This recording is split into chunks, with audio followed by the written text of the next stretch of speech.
What's up, everybody? Here today on the HMB live show with my partner Ryan and Leslie Carver from Nevada. How you doing, Leslie? Good. And first off, it's Nevada. Nevada. I'm sorry. I get it. I get it. We have weird pronunciations out here that somebody came from the West Coast and said it that way, we would know right away. So Nevada, perfect. Now, my experience with Nevada compared to, with other, I'm sure with the majority of the rest of the country, is the same experience. Got to Vegas. I did get to go into the suburbs a little when I went out there a couple times because I had a buddy that lived there. But, it's like Nevada around Vegas is just, nobody knows like what it is unless you're like there, right? Like everybody has like preconceived notions about the market out there, how it works. Is it travelers only, or do you have like a very high residential population of, local people that do really well there and so forth? So can you explain your marketplace in general, what you see being, a high performing realtor in that area? Sure, absolutely. I mean, of course, there's suburbs, and there's much more to Las Vegas than just the Strip. Once you live in Las Vegas, I mean, we'll go to the Strip to enjoy a nice dinner, but for the most part, we avoid the Strip. There is so much more here. Las Vegas, I live in a suburb, Henderson, another city near there, and really, Henderson's one of the smallest great cities in the country. We have so much coming to Las Vegas right now. We have the new Raiders team, which is bringing a lot of California clients here. We were one of the #1 markets in the country for appreciation in 2017, 2018. Because of the casinos, we have very low taxes here. Great weather all year round. There are so many things here in Las Vegas. I have kids. We rarely go to the Strip. We enjoy the lifestyle for our family here. So that's an interesting take on it, and I can tell you that when I had done a drive from San Diego to Vegas, and like as you come into along the way, I was like, this is some of the most beautiful weather, and like I was like, I could see myself living out here. This is really awesome. Yeah. I mean, so it's I know there's a lot more. I knew there was a lot more to it than just obviously what most people around the country think, flying to Vegas, party, and like that's it. I knew, went into my buddy's suburbs, and it was really nice. So, but let's talk about then what that means for economically, for what you've seen through COVID. Like Vegas was uniquely hit by it in its own right. So especially with the lack of travel, right? You guys, that was probably just a ghost town at that point with nobody flying. So talk us through how that went down for you guys out there. Yeah, it was really interesting seeing the Strip close down. I mean, a lot of we'd see everybody wanted to go down, at least drive by, see with all the casinos shut down. It's something we will probably never see again in our lifetime. It really felt different, but again, the casino is such just one small aspect of our market right now. Real estate was considered essential, and we had such a strong market going into COVID. In February, we only had about a 2.5-month supply of inventory. So to give you an idea, our National Association of Realtors says like a 6-month supply or less is a good seller's market. We had 2.5. We went into a very strong market going into this. We were considered essential. I had in escrow one of my strongest Marches. Now, some of those deals fell out, but I still ended up having a very strong March. We saw a slowdown. We did not see a stop. Our market continued through COVID. Things were a little bit of a pause, but our market started, the shutdown started coming to an end within the last couple of weeks. We are seeing some pent-up demand. We are seeing a return already. I mean, with interest rates so low and inventory so low, we were impacted, but right now we have about a 3.5-month, 3.7-month supply of inventory, still a great seller's market. Interest rates are low. Yeah. That's I mean, I don't know what ours is in Philly. I'm in the Philly market. I don't know what we are here. I know, but I don't. That's like, I mean, that is as soon as something comes on the market, it's gone when you're in that kind of space, which is great. I mean, that's obviously when we went into this thing, you go, you don't know what's about to happen. It's great to know. You went through it with closings, so that was the one thing. Fortunately, in our business as well, we didn't have a shutdown. It just we continued to have closings through it for other reasons in our marketplace, but. We were very fortunate in that capacity. Now you're, the team Carver is, what you guys, so are you considered a mega team in your area? I'd assume that's kind of the. We do a lot of business, but overall we're a small team. My husband and I are partners, and then we have 4 buyer's agents, like 3.5 buyer's agents, and 2 assistants. So overall, a pretty small team. So 4 buyer's agents and 2 assistants means you're doing a lot of volume per person. Exactly.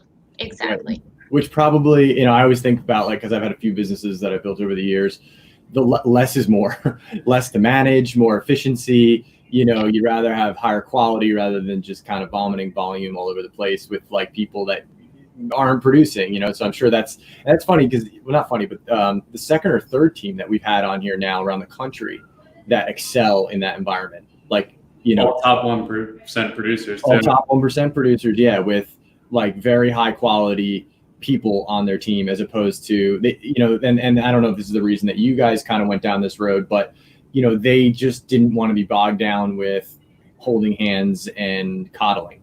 They wanted high producing individuals that were efficient, knew what they were doing, and together they really all of them could operate like without getting in each other's hair, essentially. And I don't know if that was kind of what fit you guys or why you guys chose to build the way you did. So for our team, it's really interesting. So I've been in the business 24 years. One of my buyer's agents has been with me 18 years, and she's a personal friend. The other have been with me like 10 years, 2 of them 10 years. And then the 4th is more recent, maybe 3 years. But we are not about having a big team. We are about family feel. All of us are friends. All of us get along. We're very similar. I do feel a little bad for my husband. He's the only male on the team. But that's just because we haven't actively tried to hire any agents. The agents on my team have come to me as a friend who wants to join my team or something along that line. So it's been more about the fit. And so because of that, I have experienced agents that have been in the business a long time that get it. That's interesting. You've noticed that about some of the other teams too. They all have like a personality. Like the team has a personality, and like if the person doesn't fit with the personality of the team, it's probably not a great idea. So it's like the identity becomes not, even though it's the Carver team or Team Carver, it's not about Leslie. It's about this identity of the team that forms, and then whoever can kind of get in there. And we noticed that with an investor guy. We had a guy that was very investor driven in Maryland that I could just tell right away that how his team had to operate. And if somebody didn't fit within that personality, if they weren't high drive, A-type, can handle themselves, they were probably not going to work. And then Vanessa Pollock, and I think of her a lot with North Jersey. Her team identity is very much about giving to the community. And each person on that team is like, that's their personality. So it's interesting that you say like these people fit the personality of your team. Now, how did those people, a lot of them you said have been, or some of them have been with you for a while, which means you all got to see 2008. So what are the similarities and the things that you did knowing, that you were more prepared for something like this since 2008? Like give me a rundown of the side by side on these two incidences in the market. Yeah, I was definitely in the business in 2008. And one of the things that I would say is some of my best years in the business have been in down markets. So it really is about mindset. It's about, how you look at the situation. I've been very fortunate that I have transitioned my business, tried to stay ahead of the market. I got into bank foreclosures with REOs before REOs were a big deal. No agents wanted to be in working with REOs. They thought they were a lot of work. They shied away from them. I got into them. I was in with several banks because back then it was really easy to get back into them. That was in 1996 when I first got into the business. No banks, you could just call and talk to someone. It was so easy. And so when the bank foreclosures hit, I was already had systems. I was already in with the banks. So I was able to, immediately take on the bank foreclosures and have that business. Then I started watching and saying, okay, where's our market headed? Where's our market headed? And, I said, okay, I think bank foreclosures are going to slow down. Let's do short sales. So I started reading everything I could, researching everything I could on short sales, really looking at short sales. I started teaching CE classes at our board of realtors on how to do short sales. Of course, no agents wanted to do short sales back then. They're a lot of work. They're so time consuming and they don't ever close. So they referred all the short sales to me, and we just started doing 100 short sales at all times. And you had to do about 100 to close 10 a month. You know, you always had to have them in the works. Got great systems. And what I learned through short sales is I can sell any home. I can sell any home. You just have to focus on what you can control. So I know when I meet with sellers, I set up correct expectations. I talk to them about the things we can control and the things we can't control. So we can't control interest rates. We can't control supply and demand. We can't control the COVID. We can't control the market. You can control condition. So I walk through every property. I start at the front door and we look at everything. We really talk about what they need to put away. We talk about staging the home. I stage all my occupied homes. I have, you know, accessories that I stage for my vacant homes. You can control price. So we talk about a price, but we don't know. We know where the market is today. We don't know where the market's headed. So you got to set expectations. You know, during short sales, I would go into a listing and I would pre-schedule 2 reductions. So I would talk to clients like, we're going to know if your price is right within 3 to 5 weeks. So within 3 to 5 weeks, let's pre-schedule 2 reductions. And I would have a change order. So prepared and be like, we're going to set this price. In 3 weeks, we're going to reduce to this price. In 4 weeks, we're going to reduce to this price. So you've got to have those conversations immediately, set up correct expectations, and then prepare them. We're going to be reactive to the activity we receive on your home. We're going to get feedback from every agent. And then if there's something we can do about the feedback, how the home shows, great. If not, then we got to look at other options, which may include reducing price. Think outside the box, offer a higher co-op. I just had a deal with a condo with 3 HOAs and really high HOA fees every month that we offered to pay 6 months to a year in HOA fees. I mean, these are the things where we will see, if the market slows down, you will see less importance in, you know, lower fees and more importance in knowledge. And, you know, agents that come in experienced and are confident in themselves and the market and getting homes closed. And, you know, we've been in really an appreciating market in the last 10 years. If you haven't been in the market if you haven't been an agent in this market for more than 10 years, you don't even know what a buyer's market looks like. You know, we've been in a strong seller's market since the bottom in over 10 years. So you really need to, you know, be focused on creating value in yourself and in your business that isn't just defined by lower fees. So that's a great answer. I think everybody should probably re-listen to that like 5 or 6 times. Yeah, there's so much to digest in there. So, you know, one of the biggest things, and so like I said, I knew, like, this is for anybody that would be watching this, is the first time we've spoken other than like our email exchanges, but I knew in this interview that it was going to come out these similar themes. So like the similar themes to like high producers and people that succeed in their marketplace. So there's like several themes that I could say would span across the other high producers we've talked about, which is, first of all, you were proactive. So you were in touch with your market. You that proactive, then you talked about being reactive, but you were reactive in the event that you've already positioned yourself for success before you had to react, right? And you determined very quickly what you can control and cannot control. That's a huge defining factor. There's no sense in worrying about the things that are out of your control, but the things that are in your control, you have to do something about those things, or else you're going to be in the same place. And then it was just, you know, you can hear your experience, your insight, and all that comes through in that, just in that statement. Yeah. Yeah. What I loved about everything you just said there, Leslie, was that you're not so in the lending industry, our competitors, we call them yes sirs or yes ma'am salesmen, because they're just going to tell whatever the person wants to hear when they're on the phone, right?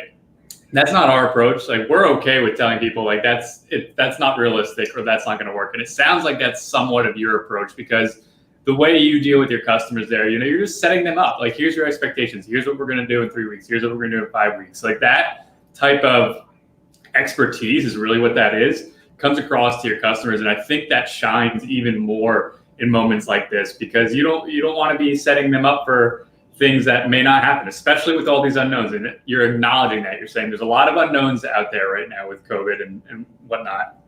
But here's what we can control. And I think that is just golden nuggets that you were just throwing out there right now. Like Ian said, everyone needs to re-listen to all those specifics you just threw out.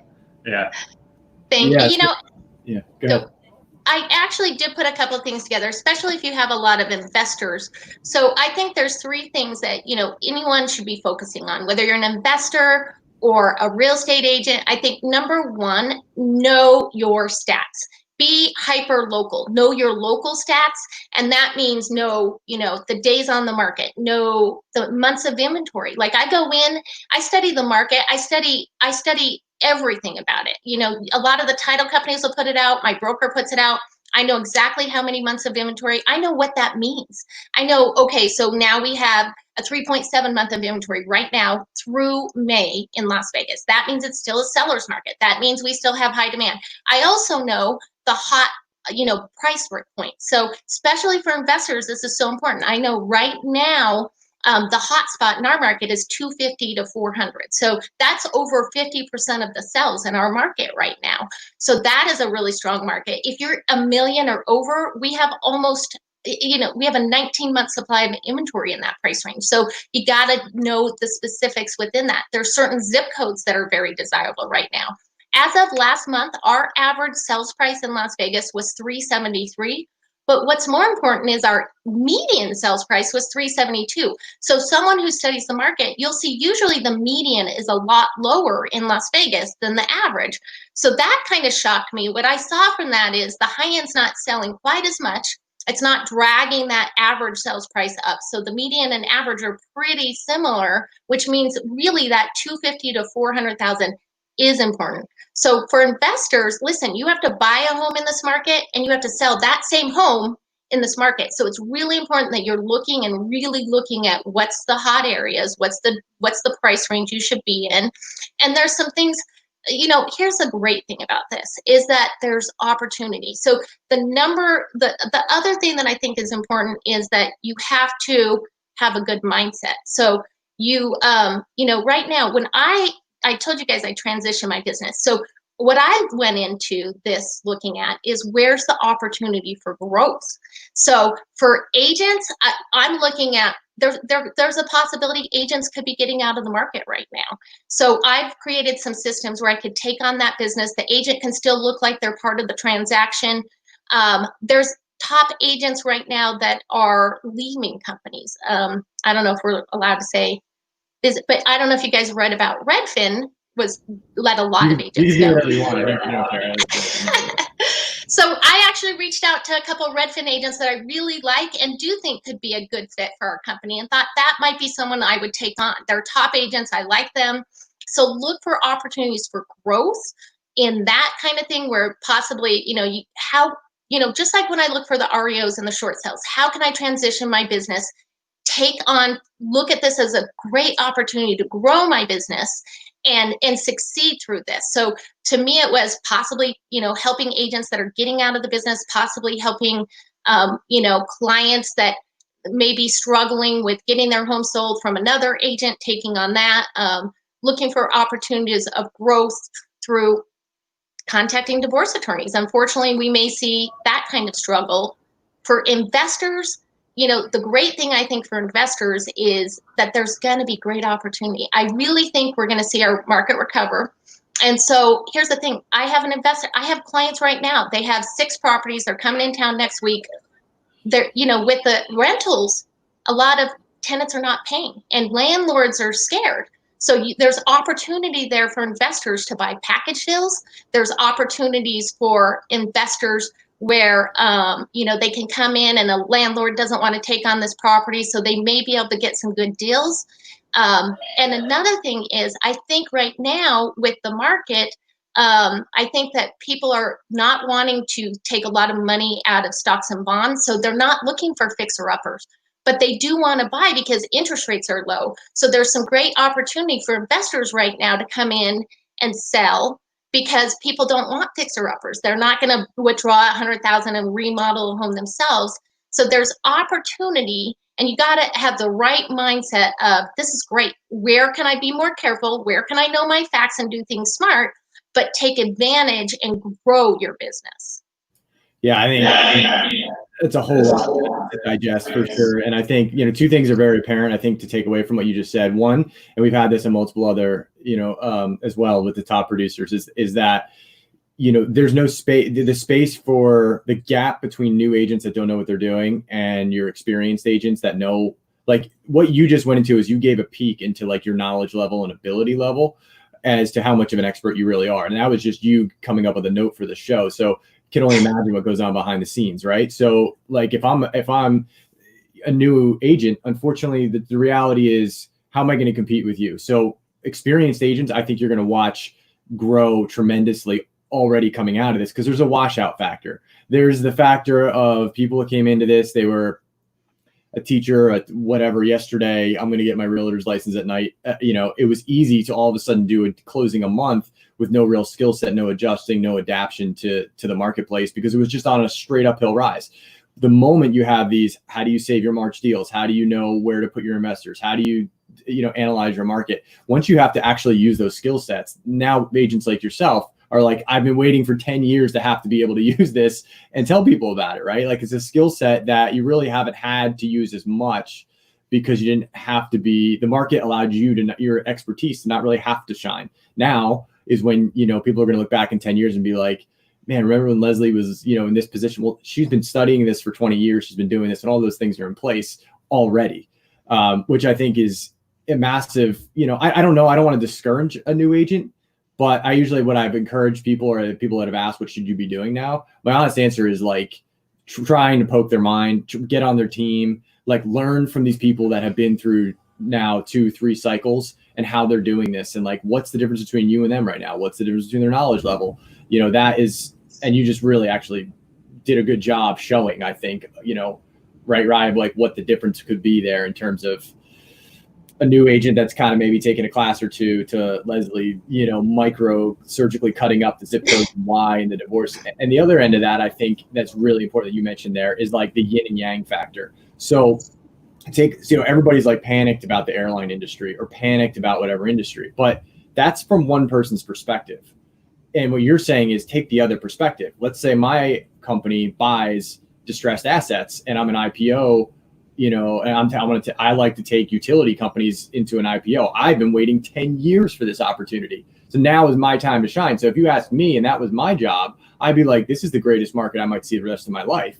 So it's like, unfortunately, it's just the reality. It's not like we cause it, but where one suffers, somebody else is equally picking up the wealth, or however you want to phrase it. And I think what you're saying is like, that's how you have adapted with your investors, is you're like, look, this is the reality of the situation. This is where the opportunity is. This is where it no longer exists. Let's go. Is that kind of how you're viewing this market in terms of mindset? Yeah, absolutely. I mean, I am fortunate because I do have the 24 years experience. So when I'm the expert in this business, I'll meet with businessmen, I'll meet with very high, caliber businessmen, and I feel very confident that, I'm the expert in this business. I'm not gonna go and try to be a doctor or whatever they're in either. I do have that experience level that I feel very comfortable. Like, listen, if you listen to me, we're going to get this done. So that does help a lot. And I think that does help, but more than anything, clients, specifically as our market changes, they want to just know that, as I do my listing appointments. So I only work with sellers, and I do around 90 to 100 listings every year. I'm in the trenches every day. And so sometimes I'll even feel a market change before anybody, because I've got a lot of listings. Listen, if I'm not getting showings on anything, I know it before anybody. Now I'm getting a lot of showings. I'm getting a lot of offers. I am feeling this market's back, so I'll see that and I can convey that to my clients. But I do want to say, if you're a new agent, do not get discouraged, because I got into the bank foreclosures my first year in the business. And I think it really is key to having a good mindset. So a lot of the things that I did weren't because I was the smartest kid by any means. I'm not that smart. It was because I had a great mindset and I just looked for opportunities. So I think the key, even for a new agent, is to focus on the positive, look for ways to grow their business. And it may not be the same way I would grow my business, but I think if you expect it, you get what you expect. So I think if you're out there going, this is a great market, what can I do to help clients? What can I do to further my business? No matter what experience you are, there's opportunities. Yeah, I think you really exemplify focus and drive. I think the one thing, I look at too, and I'm sure I know your business. When I say I know your business well, I'm very familiar with your business because I come from a background. I was a wholesaler when I first got into business 12 years ago, and then grew a property management company, and we own a lending company now. So like I know the REO industry very well, not as well as you. You're doing 100 transactions a year. You have exactly what you just said, which is a hard pulse on the market, and you have it before everybody. And we had a couple individuals specifically on here, and I said, a very large wholesaler in our area. I said, look, honestly, I have a pretty good pulse as a lender, as a private lender, but like you're gonna know before everybody. And the same thing with the REO market. Like you will see things that others just can't see, and then it'll show up 3 months later because of the amount of volume you do, because of your expertise, and because of what's going on. I think that really, I don't want to discourage a new agent in terms of getting into that kind of stuff, because you're like, how am I going to do 100 transactions a year? She's so successful, we're too far apart.